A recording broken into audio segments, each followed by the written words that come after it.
Inicialmente, eu que agradeço o convite e a oportunidade de trabalho e desejo a vocês um 2020 pleno de transformações, que é o que nós estamos necessitando.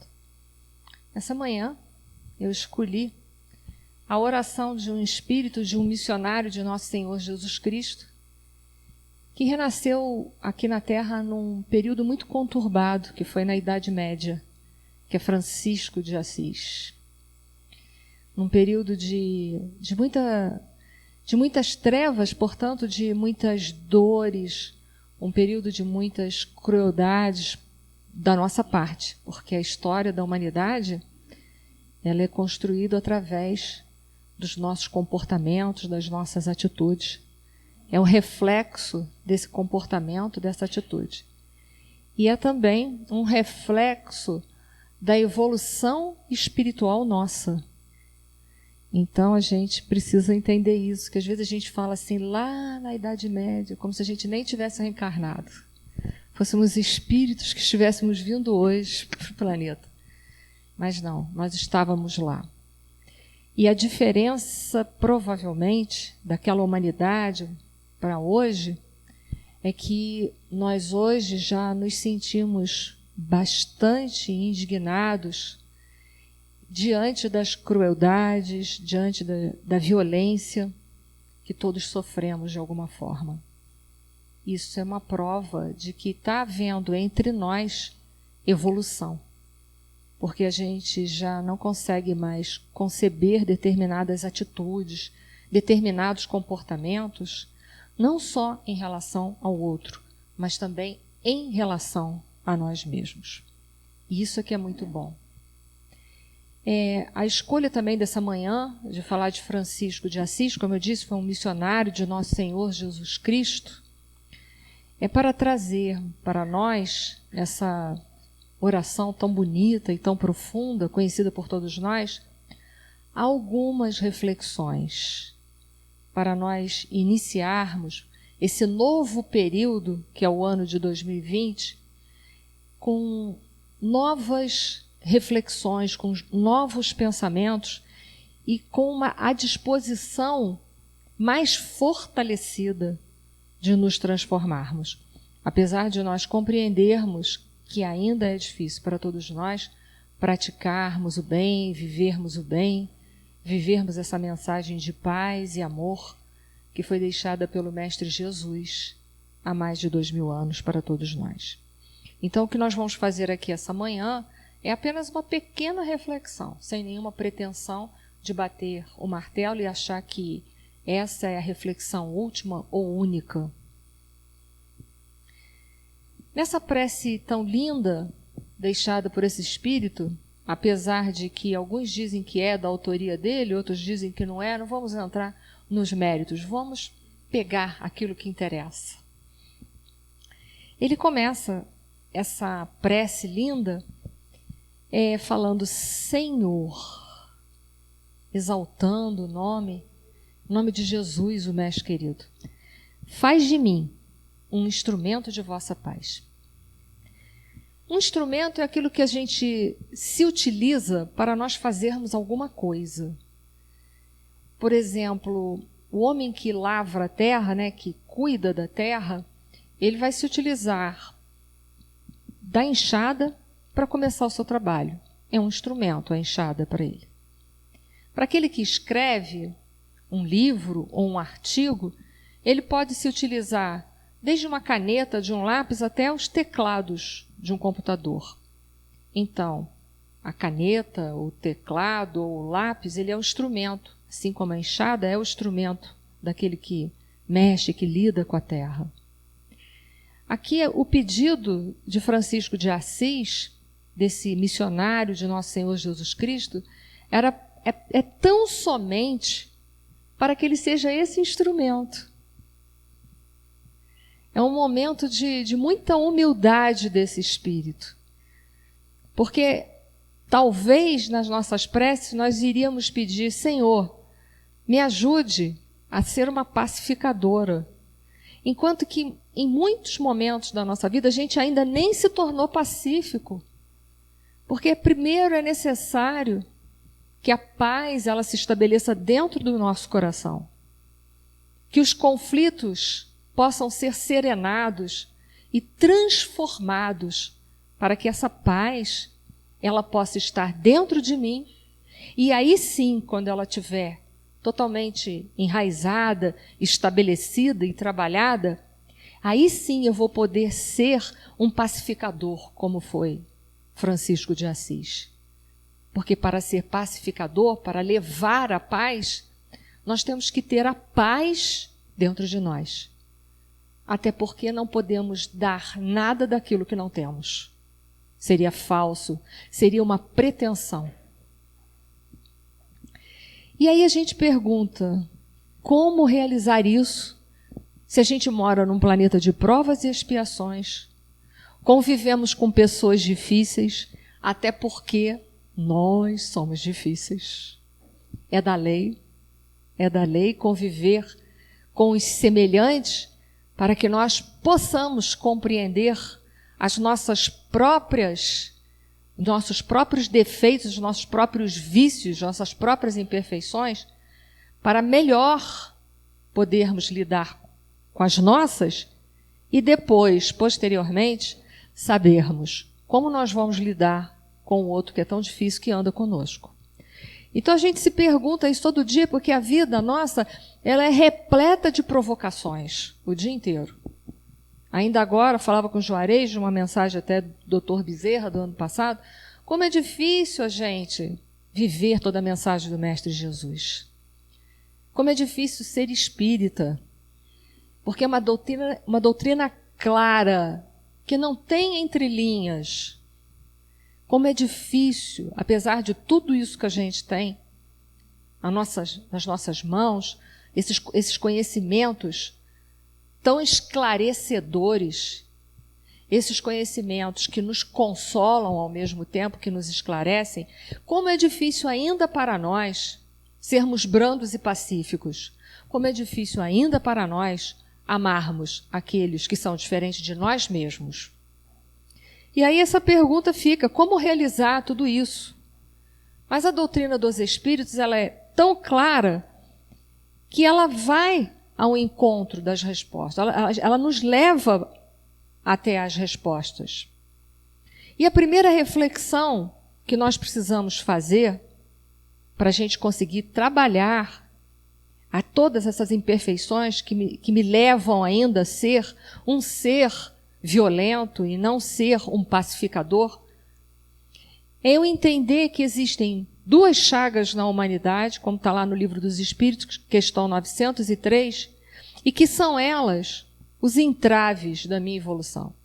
Mas entender que se o orgulho e o egoísmo, que é a chaga da humanidade, que está entravando o meu progresso, é entender que não é algo que vem de fora.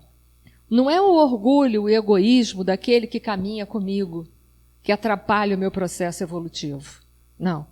É o orgulho e o egoísmo que eu trago dentro do meu coração. Porque o único mal que nós devemos verdadeiramente combater ou temer é o que habita dentro de nós. Esse sim vai atrapalhar a nossa evolução. Porque o orgulho e o egoísmo do outro não atrapalha a minha evolução. O orgulho e o egoísmo do outro não vai me impedir de ser uma pessoa melhor. Mas o orgulho e o egoísmo que habita dentro de mim, esse sim, esse vai atravancar o meu progresso. Vai ser um motivo de obstáculo ao meu progresso. E esse orgulho e egoísmo, que é chamado pela psicologia transpessoal, muito trabalhada por Joana de Ângeles, de que vocês vão começar o Ser Integral, né, que é um livro maravilhoso. Nós vamos ver lá que a Joana de Ângeles fala o tempo todo numa tal de consciência egóica, que é o nosso nível de consciência ainda predominante. Nós ainda somos regidos por essa consciência egóica. É ela que gera essa consciência egóica, essa forma de ver a vida, de me ver e ver a vida. Essa consciência egóica, ou seja, tudo embasado no meu próprio ego. Então eu avalio as coisas por mim, eu avalio as pessoas por mim. Uma avaliação bem tendenciosa. Porque se eu avalio pelo outro, eu tenho por meio o que eu sou, é uma avaliação muito tendenciosa e errada. É um julgamento muito estreito, muito restrito e muito limitado. Essa consciência egóica, segundo a psicologia transpessoal, ela é uma consciência formada por duas camadas. A primeira dela é o desamor, e a outra que eu não vou falar, mas é o pseudo-amor. No desamor tem todas as negatividades do ego, que são essa lacuninha aí do lado que eu coloquei, que talvez a gente tenha alguma dessas coisas aí, como tristeza, culpa, autoritarismo, autopunição, raiva, intolerância, egoísmo, orgulho, revolta, ansiedade, que é a doença do século, irritação, vaidades e etc. São todos esses mecanismos aí, são todos esses sentimentos que precisam ser transformados e não retirados de dentro de nós. Nós às vezes confundimos, eu preciso tirar de dentro de mim essa violência. Não tem que tirar nada. Porque se eu tirar vai ficar um buraco vazio. E aí, uma coisa vazia vai estar ausente do bem. A gente vai falar sobre isso. É preciso que seja transformado. A sua impaciência, ela seja transformada em trabalho produtivo, em compreensão das dificuldades do próximo e das suas próprias. É preciso transformar os vícios que trazemos, eles precisam ser transformados e não retirados, porque senão eles vão voltar, porque aquele espaço vai ficar vazio, e um espaço vazio é igual um terreno largado vazio. O que a gente vai encontrar nesse terreno? Mato, pedra, lixo, é isso que nós vamos encontrar. Então ele precisa ser transformado. Então todos esses sentimentos fazem parte de uma camada do ego chamado de desamor. E a nossa reflexão é que interessante, composto por todos esses sentimentos, que alguns deles nós possuímos, quando não muito, às vezes até todos, falo por mim, não falo por vocês, mas eu fico pensando, desamor? É desamor. Que já imaginou quando eu sinto raiva? Estou com raiva. Quem é a primeira pessoa a ser atingida por essa carga pesada e negativa da raiva? Nós, os geradores desse próprio sentimento. E muitas das vezes para em nós. Porque mesmo ela sendo lançada em direção a uma pessoa ou alguma coisa, se aquela pessoa não estiver na sintonia da raiva, a raiva vai chegar até a pessoa, vai bater e vai fazer o quê? Voltar. Para quem? Para mim. Então, o verdadeiro desamor. E é isso que a gente precisa pensar. Que a gente muitas vezes fica assim, se negando a ser uma pessoa melhor para o outro, porque a gente fala assim, ele não merece. Mas quanta bobagem. Equivale dizer, eu não mereço. Porque muitas vezes aquela minha carga de raiva, de ódio, de contrariedade, fica só no meu próprio mundo, na minha própria psicosfera. Então, são reflexões para a gente pensar. Se a gente já está começando a ser um instrumento de paz e da paz que as outras pessoas sentem. Será que às vezes eu perturbo a paz do outro? Caminhando dentro e no sentido da própria doutrina dos espíritos, tem um capítulo específico que vai falar sobre a brandura e o pacificar-se. Está no Evangelho segundo o Espiritismo, capítulo 9, Bem-aventurados brandos e pacíficos, que é uma bem-aventurança falada por nosso Senhor Jesus Cristo. É uma das, porque lá no final ele também vai falar bem-aventurados os pacificadores, mostrando para a gente que tem diferença entre ser pacífico e pacificador, mostrando que é um caminho a ser seguido. Nesse capítulo existem 2 itens que vão nos oferecer subsídios para nós trabalharmos a nossa violência interna, se é que temos. Um deles é a obediência, a outra é a resignação. E dizem os espíritos que a obediência é o consentimento da razão e a resignação é o consentimento do coração. E vão além. Dizem que está lá no Evangelho, que o orgulhoso não é obediente e que o vítima ou pusilânime, vai depender da tradução do evangelho que vocês pegarem, dizem que ele não é resignado. E aí é que vai a nossa reflexão, até para a gente poder identificar isso em nós. Por que o orgulhoso ele não é uma criatura obediente? Agora é uma pergunta. Por que será? Vou dar uma pista. Está sempre com a razão, então por que eu vou me vergar se eu estou sempre com a razão? Não vou ser obediente a nada. Eu estou com a razão, você está sempre sem. Para você ter razão, tem que vir me perguntar o que tem que fazer, que eu te digo, aí tu vai, pode até ter alguma. Pode ser que eu te dê alguma. E aí vale perguntar também por que o vítima ele não é resignado. Por quê? Porque, gente, a culpa não é dele. Ele está sempre jogando para o outro, ele é vítima. Eu sou assim por causa da política do Brasil. Eu sou assim porque meu pai e minha mãe me fez assim. Eu sou assim, sei lá pelo quê. Eu sou assim por causa do meu patrão. Eu sou assim por causa do meu vizinho. Ele nunca se responsabiliza por nada. Ele não é assim porque ele é assim, não. Ele é assim porque as outras pessoas não permitem que ele seja diferente. Como se ele desse ao outro tanto poder assim. Se ele desse, a gente ia falar, sai daí, vem para cá. Ele fala, não posso. Porque você não deixa. Mas eu estou deixando, mas eu não posso. Então, é isso que a gente tem que ir avaliando. Para ser brando e pacífico, é preciso unir tanto a obediência quanto a resignação no nosso caminhar. Ser obediente dentro do contexto de vida que a gente tem. É bom? É ruim? Às vezes é ruim. Mas é aceitar.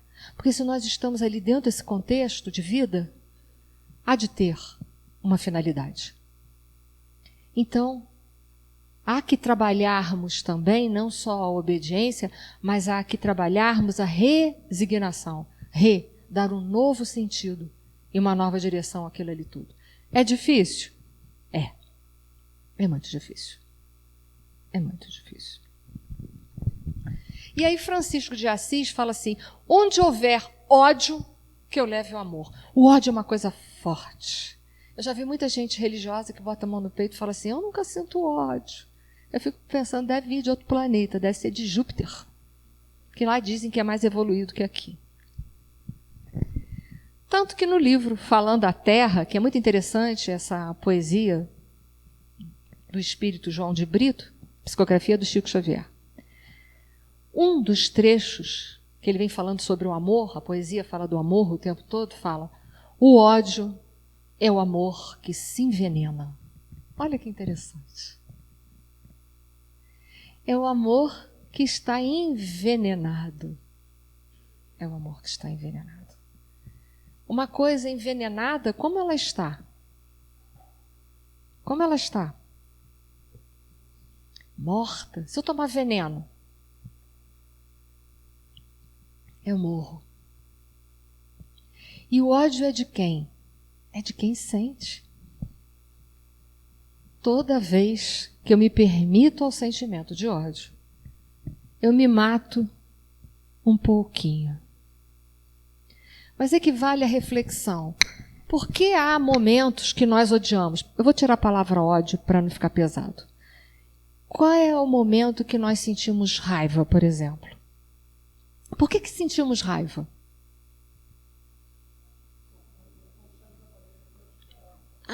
Então alguma coisa não saiu da maneira que eu queria que fosse. Tal e qual fosse. Aí vai faltar de novo o requisito anterior. A obediência e a resignação.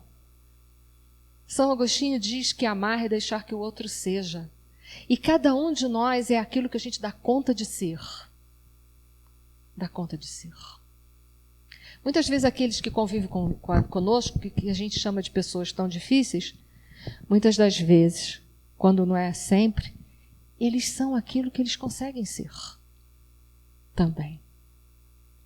E aí nós ficamos muito contrariados quando a vida não é do jeito que nós gostaríamos que fosse. Mas qual deveria ser a nossa atitude ao invés de termos ódio ou raiva? um sentimento de proatividade. O que é isso?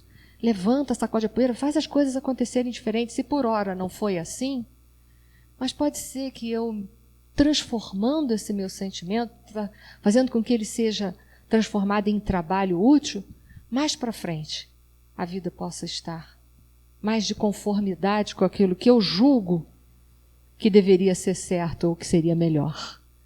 Aunque muitas vezes nem é certo nem melhor aquilo que eu quero.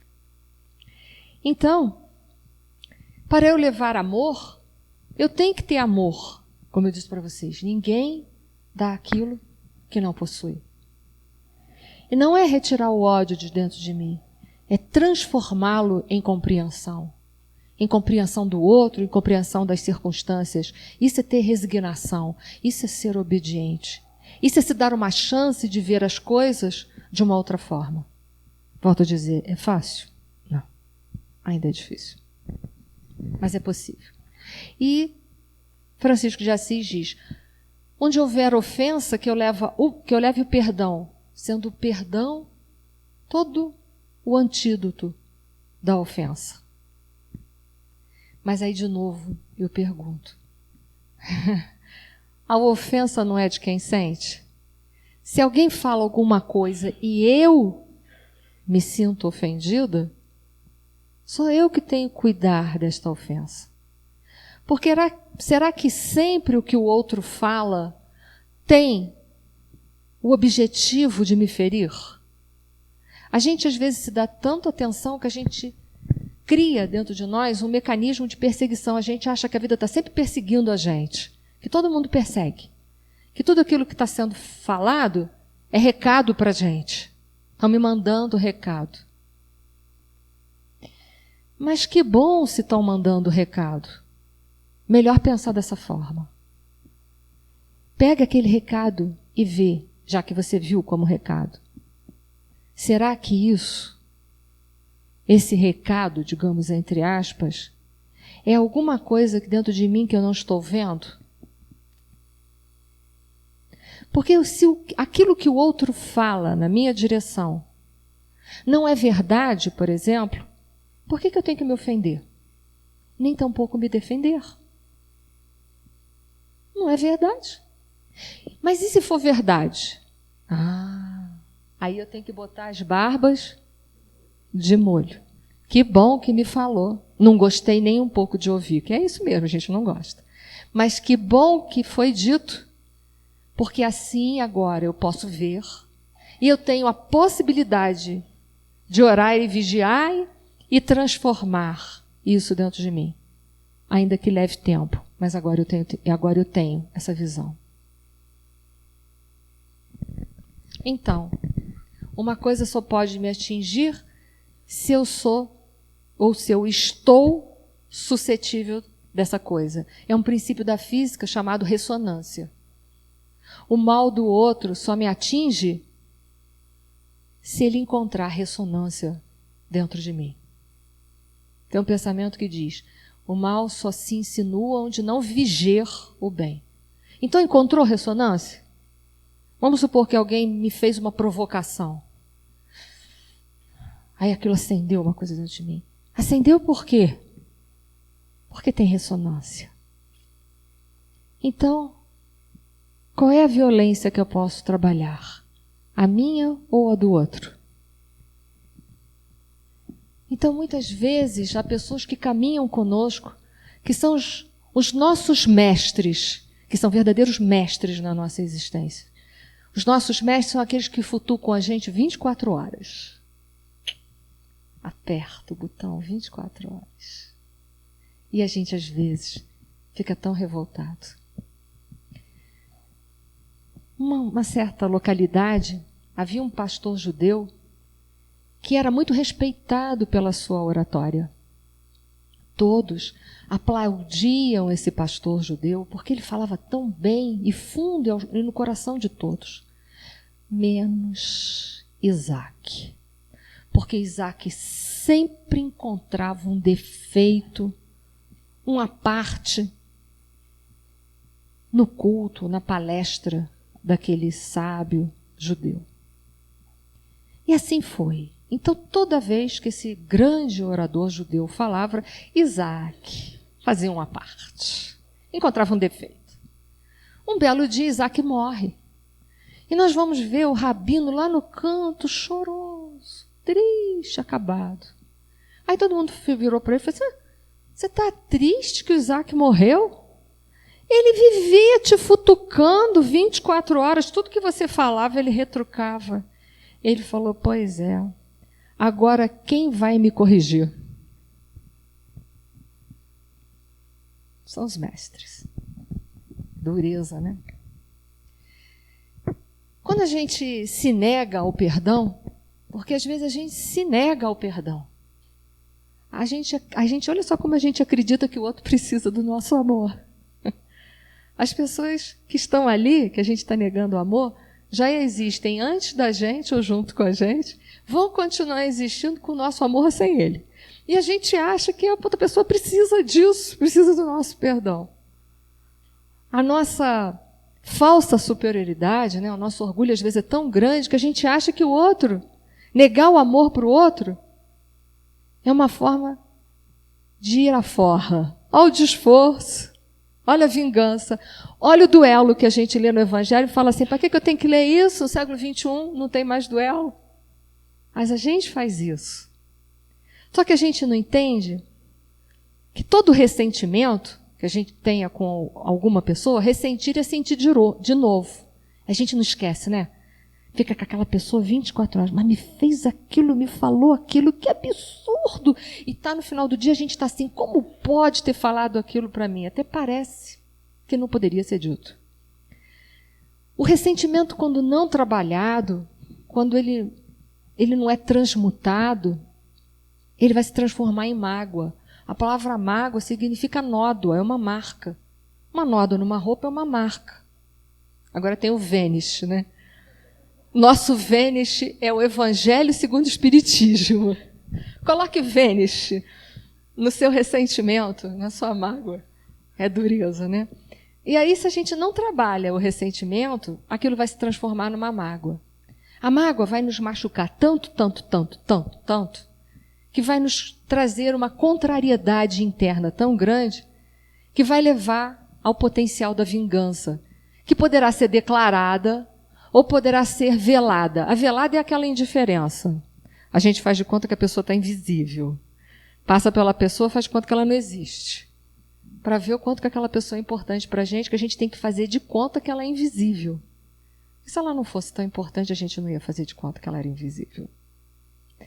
E aí a gente acha que está indo à forra, que está dando a ela o troco exato que ela merece por aquilo que ela fez de mal com a nossa magnânima personalidade. Só que a gente não entende que tudo isso que está dentro de nós está sujando a nossa alma. Por isso que Jesus falava, bem-aventurados os puros de coração, os limpos de coração, porque verão a Deus. Essas impurezas que não nos permitem perceber a divindade, é justamente isso, o ressentimento, a mágoa, a raiva, a contrariedade.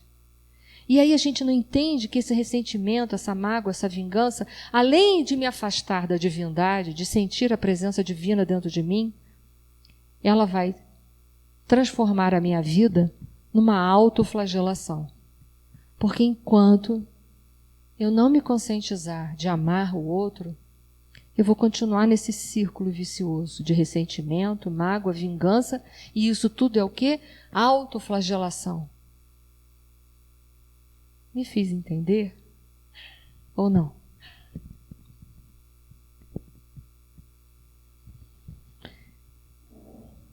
Onde houver discórdia, que eu leve união. O problema é que numa discórdia, a gente quer impor nosso ponto de vista. Ah, mas eu vejo assim. É assim que tem que ser feito. A gente ainda não compreende que as nossas verdades, elas representam apenas um ponto de vista. E que um ponto de vista é uma vista num ponto, é uma coisa estreita. Nós ainda temos muito antolhos. Porque se a gente só tem um ponto, é um antolhos. que está deixando a gente ver só um ponto. Então a gente precisa transformar a nossa discórdia em apenas em discordar. O que é discordar? Eu não partilho com você da sua opinião. Mas eu não preciso impor a minha. Eu só preciso me colocar, olha, eu não vejo como você, porque eu vejo assim, eu vejo assado, dessa forma. Só isso. Mas o que faz a gente ter tanta discórdia? Olha a palavra discórdia. Dis é negação, córdia é coração. Toda vez que a gente tem discórdia, a gente se afasta do potencial do amor no coração. Porque na discórdia eu quero impor. E no discordar eu estou mostrando o meu parecer. A gente discorda porque a gente tem muito medo das diferenças. Como a gente tem medo da diferença? Sempre a gente tem muito medo das diferenças. A ponto que a gente às vezes justifica as diferenças. Mas quem aqui nessa sala poderia, por favor, levantar a mão e dizer que é igual a alguém, que Deus fez igual a uma outra pessoa? Ninguém levantou? Somos todos diferentes. Se Deus criou todos como somos, individuais e únicos, é porque Ele já quis deixar um recado para nós que as diferenças, elas somam, elas não diminuem. Porque é nas diferenças que há as trocas. 7 troca com 6 porque ele é mais. Agora 6 não troca nada com meia dúzia. Nada. 6 é igual a meia dúzia. Nas diferenças a gente cria possibilidades, a gente cria visão, a gente cria amplitude, mesmo que a gente não concorde. Mas ela abre um horizonte para a gente de reflexões. E abre, pelo menos, um horizonte de compreensão do pensamento e dos sentimentos das outras pessoas. Ainda que para nós, isso às vezes é ruim. Se não fosse as diferenças, nós não estaríamos aqui essa manhã. Porque teve que ter pessoas que construíssem a nossa roupa. Nós precisamos de pessoas que tivessem o talento de fazer as estradas, os automóveis, os transportes, os livros, o computador, essa casa. Então teve que haver diferenças para que nós tivéssemos tudo o que nós temos hoje ao nosso redor. Para que nós pudéssemos até escolher, teve que ter diferenças. E a gente tem tanto medo das diferenças. E quer impor tanto a nossa verdade como sendo a verdade absoluta, e a gente esquece que a verdade absoluta só um ser tem. Que é Deus. Então, ainda dentro das discórdias, as discórdias às vezes, sempre, elas trazem dentro de nós motivos de perturbação e de dor. O que fazer com a discórdia vivida? Ou com a discórdia que está entre nós? Levando aquele processo de instrumento de se tornar pacífico. São 3 caminhos importantes. A aceitação das diferenças, a resignação, a forma de dar um novo sentido, uma nova visão para aquele panorama que eu chamo de ruim, que final dá um produto final de experiências. Joana de Ângeles, nas suas obras, na sua série psicológica, ela fala muito que a dor que não é transformada em experiência vira masoquismo.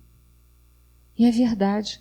A função da dor na nossa vida é promover transformação dentro de nós. Essa é a função.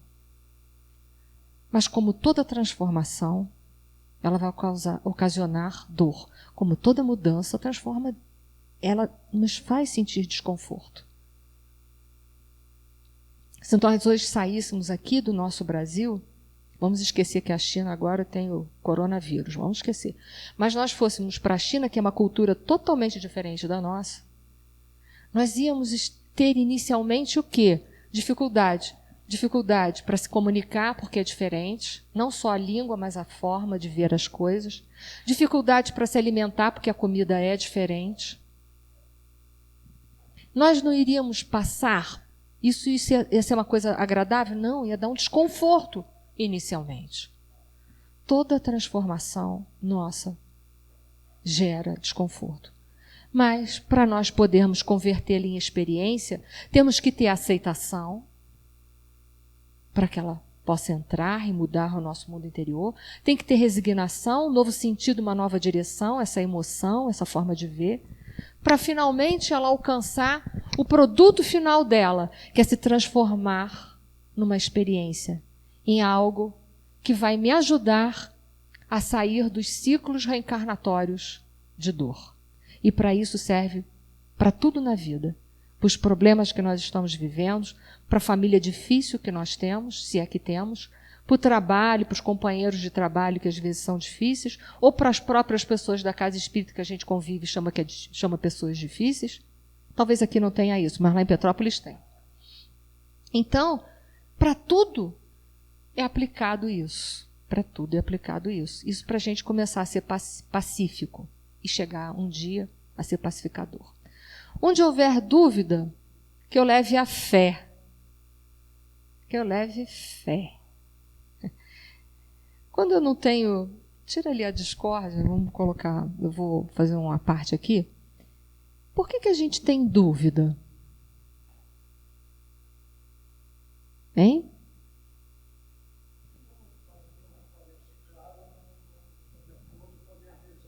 Eu não estou vendo, não é claro para mim. É um princípio de insegurança, eu não vejo. Que pode ser porque eu ignoro a experiência, ou porque também eu posso ter uma crença de que a minha experiência, a minha crença é única, certa, palpável, possível e produto final. Então a dúvida que me manda que eu tire a dúvida e leve a fé, eu preciso entender que muitas vezes a dúvida do outro, ou a minha dúvida, ou é a minha ignorância, ou são os meus conceitos tão engessados de vida que não me permitem ver nada além. Nós temos que entender que para nós, Deus é misericordioso. Deus é onipotente. Então Ele pode tudo? Pode tudo. Então, se Ele pode tudo, e se Ele é misericordioso, eu preciso compreender uma coisa. Não há problema que eu viva, ou que eu possa sofrer, que Deus não tenha a solução para tudo isso. E é quando eu tenho esta compreensão que eu consigo abraçar isso e trazer isso para a minha vida, para os meus momentos de dúvida, e é também nesse momento que eu consigo levar essa fé para o outro que está nesse impasse, nesse momento de dúvida. Ou porque ele ignora, ou porque ele está engessado em conceitos que muitas vezes são conceitos punitivos em relação à vida.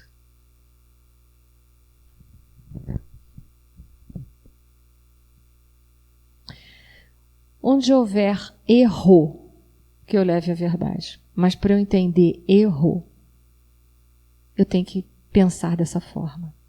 Tem um pensamento que diz, e que a minha verdade não seja única, nem os erros sejam só os alheios. Aí complica, né? Aí complica. Porque para isso eu preciso ter muita flexibilidade. Flexibilidade para compreender que aquilo que eu julgo erro pode não ser.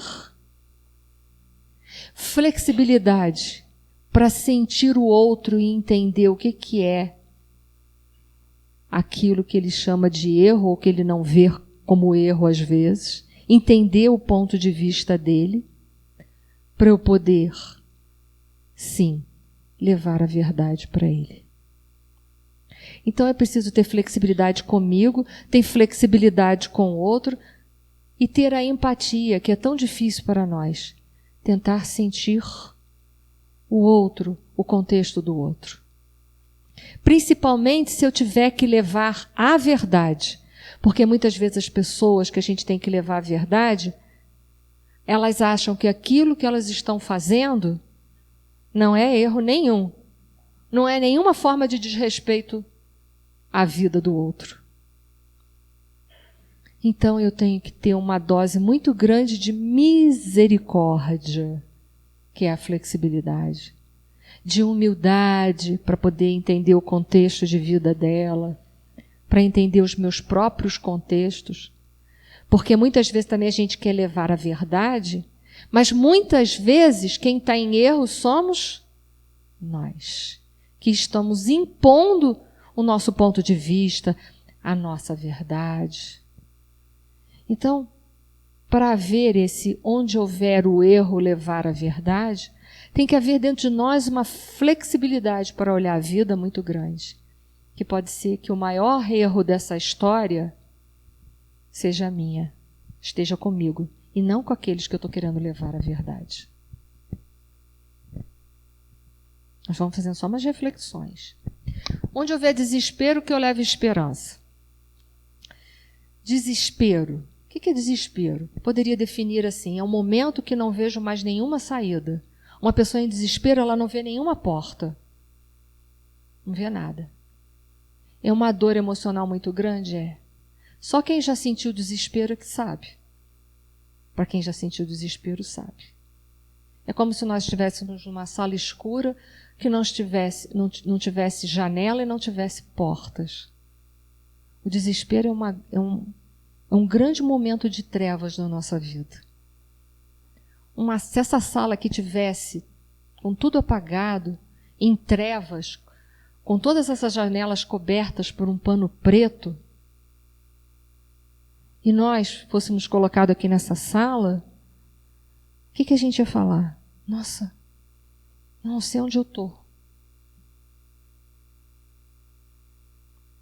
Mas na nossa vida a gente tem que entender que se Deus é um Deus de misericórdia, essa sala tem uma janela e tem uma saída.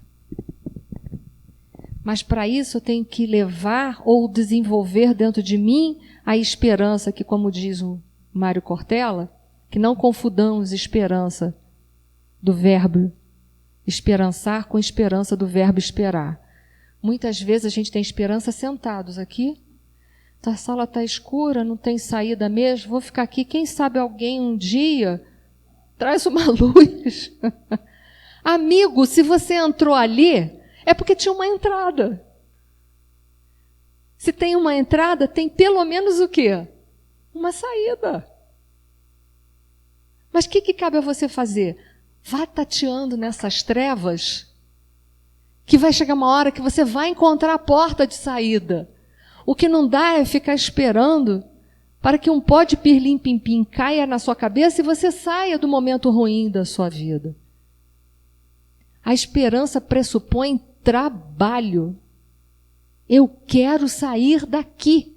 Isso está muito ruim. Eu quero sair daqui. O que eu vou fazer? Tudo que eu puder para trazer luz para a minha vida. Tudo que eu puder.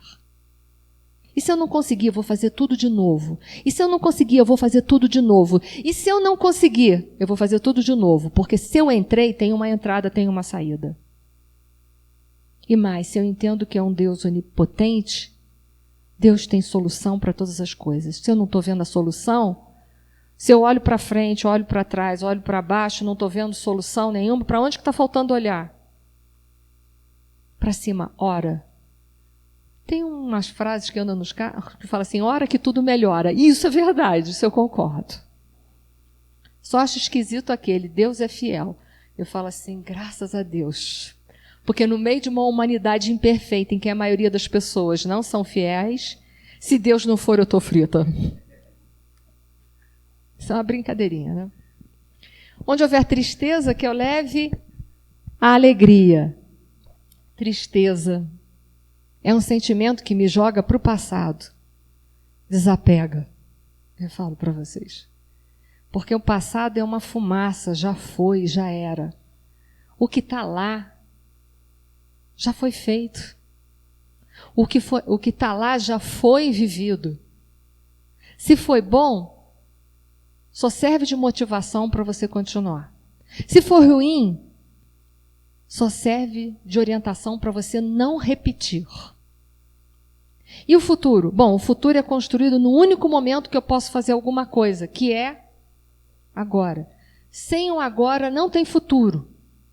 E se eu pegar o meu presente e não tentar fazer desse presente um momento bom, construtivo, cheio de fé, de esperança, não de esperar, mas esperança de trabalhar, como é que vai ser o meu futuro? Tão sombrio como está agora. Então eu tenho que me movimentar na direção de uma vida melhor. Então eu preciso só compreender que é no presente que eu vou poder construir as coisas.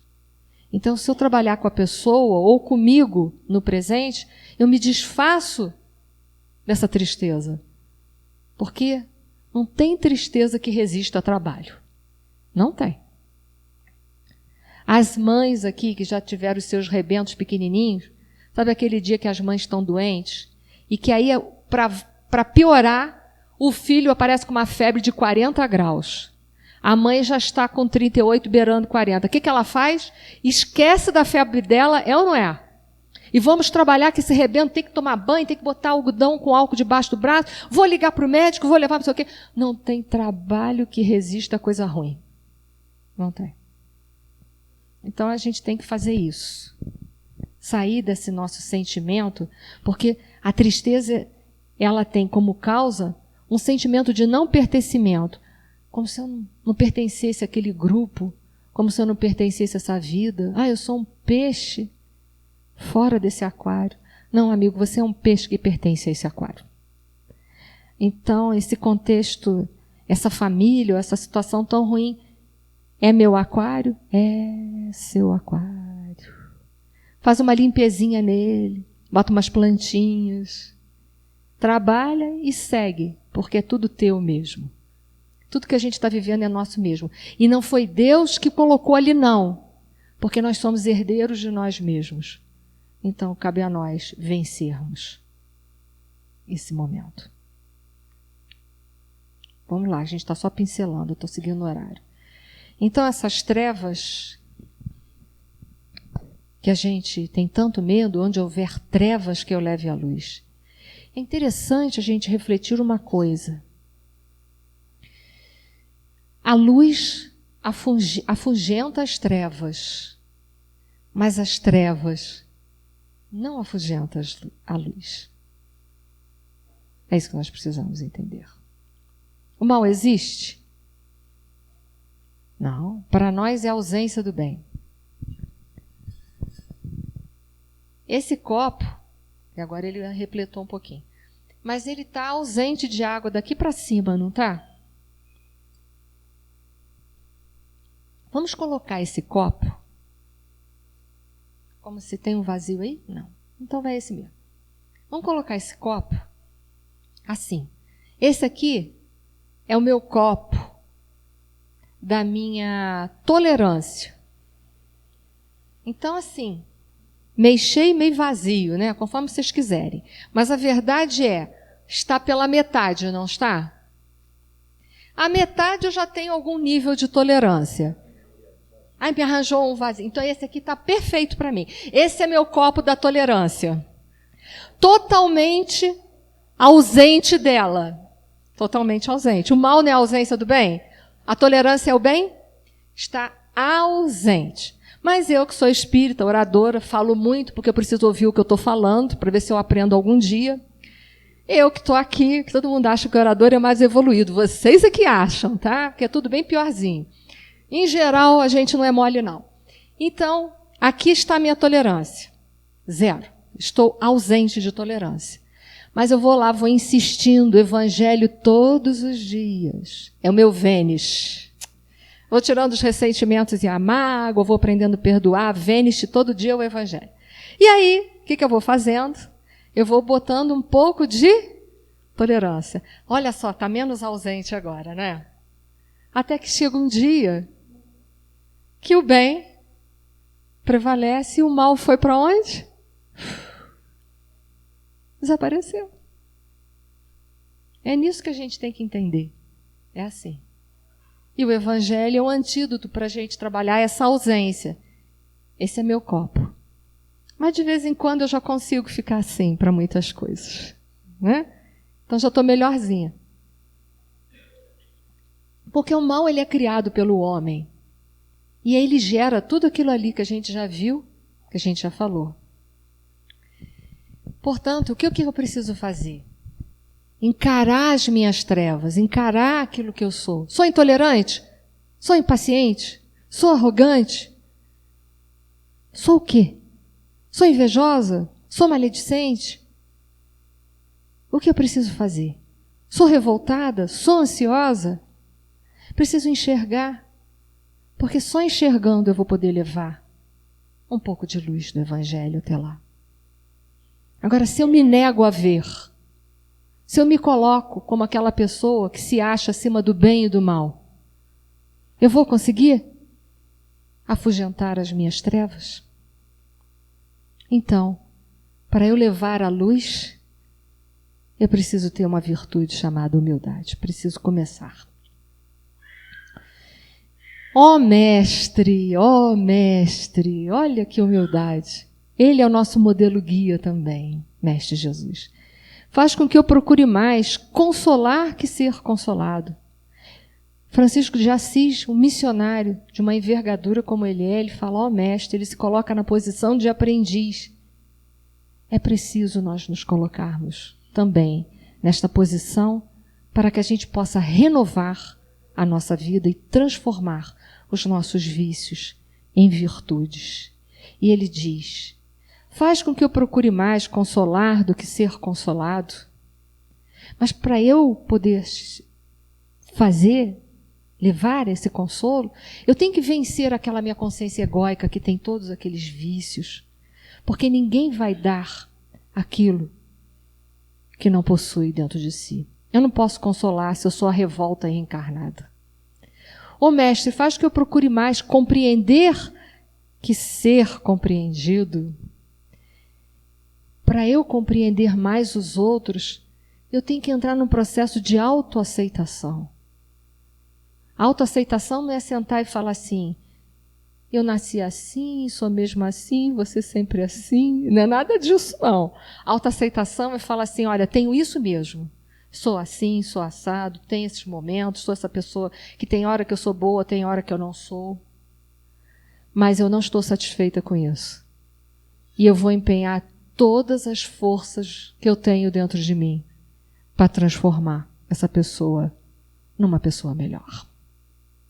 Se eu fizer isso, eu vou poder levar compreensão. Eu vou poder ter compreensão do outro. Sabe por quê? Porque eu vou compreender como é difícil a gente se modificar. Porque eu vou ver quantas dificuldades eu tenho e eu vou entender também as dificuldades do outro. Então eu vou passar a compreender melhor o difícil do outro. Faz que eu procure amar mais do que ser amado. Para eu amar mais do que ser amado, ele está exortando em nós um amor incondicional. Porque São Agostinho fala assim, amar é deixar que o outro seja. Aí a gente botou uma parte, seja a minha eterna vontade e os meus desejos. Nada disso, ser o que ele der conta. Gente, mas aquela pessoa é uma pessoa terrível. Pois é, ama ele sendo terrível assim mesmo. Isso é dureza, né? Mas é assim. O amor incondicional não põe condição. Você é torto, eu te amo assim mesmo. Até porque eu também sou torta. Então está tudo certo. Vamos tentando. É dando que recebemos. E essa segunda parte da oração de São Francisco, ela fala toda da lei de causa e efeito. É perdoando que se é perdoado, é dando que se recebe, é amar que será amado. E aí eu vou perguntar a vocês. Todo mundo aqui quer um mundo melhor. Mas o que de melhor em mim eu tenho feito para ter um mundo melhor? Quais as minhas imperfeições que eu tenho transmutado? Eu quero muita paz, mas eu infernizo a vida dos outros 24 horas. Eu quero muito amor, mas eu sou indiferente às pessoas. Então, não terei aquilo que eu não dou, porque é da lei. Que aquilo que você dá para a vida, você colhe dela. Aí muita gente deve estar falando, mas eu tenho tentado dar amor, eu tenho dado tudo que eu posso e não tenho recebido. Calma aí, amigo. Porque a plantação é livre, a colheita é obrigatória. Quem sabe você não está em período de colheita de outras vidas. Não desiste do foco, é amar. Talvez você esteja só quitando, para depois sim, a vida poder te dar. E aí ele vai seguindo, perdoando que se é perdoado. Muito bom. Mas entenda, quando eu nego o perdão, quem é que fica com toda aquela mágoa e aquele ressentimento dentro? Eu. Melhor amar. Melhor amar. Então, amar é um processo de auto-perdão, que não vai dar tempo de falar isso, vocês vão levar esse barulho para casa. Mas no final a gente vai descobrir que a gente não tem nada para perdoar os outros. Nada. Porque a ofensa não é de quem sente. Se o outro falou algo e eu me ofendi, a ofensa é minha, eu que tenho que dar conta.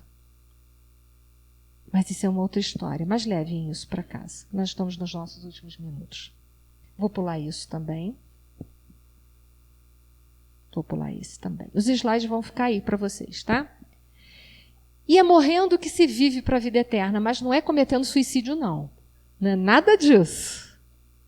A proposta de São Francisco, ou de Francisco de Assis, a morte aí é o desapego.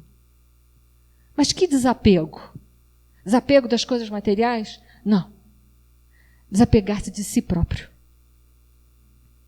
Desapegar do nosso orgulho, do nosso egoísmo. Desapegar-se dessa sua falsa superioridade que nós julgamos, que as pessoas têm que fazer as nossas vontades, têm que concordar com as nossas opiniões, com o nosso ponto de vista. Esse é o desapego maior.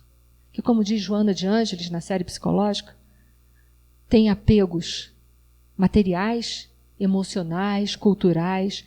É desses apegos aí que a gente tem que dar conta. Quando a gente pensa numa pessoa apegada, a gente fala assim, o rico é tão apegado, nem sempre. Há pobres que é mais apegados à sua pobreza do que o rico à sua riqueza. Então o apego é entender que tudo aqui é transitório. O sofrimento que nós estamos vivendo é transitório. O que não será transitório, ou que nós poderíamos levar para outra vida, melhor dizendo, o que nós podemos levar para outra vida? O amor ou o ódio? O amor ou o remorso de não ter amado? O amor ou a falta de perdão? O amor ou a falta de compreensão? Isso eu carrego. Então a hora é de amar. É difícil? É. É difícil você amar aquela pessoa que está te futucando. E às vezes não é nem com a pontinha do alfinete, não. É com uma lança bem grossa o dia inteiro. Mas lembra do Isaac. Porque aquela pessoa é o teu mestre para você se transformar numa pessoa melhor. É dureza? É. Há dia que a gente tem vontade de falar assim, para o mundo que eu quero descer. Mas eu vou dizer para vocês, não desce não. Porque esse é um momento que se a gente conseguir, a gente vai poder falar amém. Que assim seja. A gente vai poder dizer. Então que a gente possa fazer essa reflexão de tudo dessa prece para nós no nosso dia a dia. Estar reencarnado aqui no mundo de provas e expiações é dureza. Se fosse fácil, já era mundo ditoso ou feliz. Mas não é. Se a gente está aqui é porque a gente precisa dessa dureza ainda. Mas vamos transformar essa dureza em algo mais flexível. E o único instrumento que pode transformar a nossa vida numa vida mais flexível chama-se amor. Por isso que Jesus disse, reconhecereis os meus discípulos por muito se amarem. Que nós possamos nos amar. Muito obrigada pela paciência.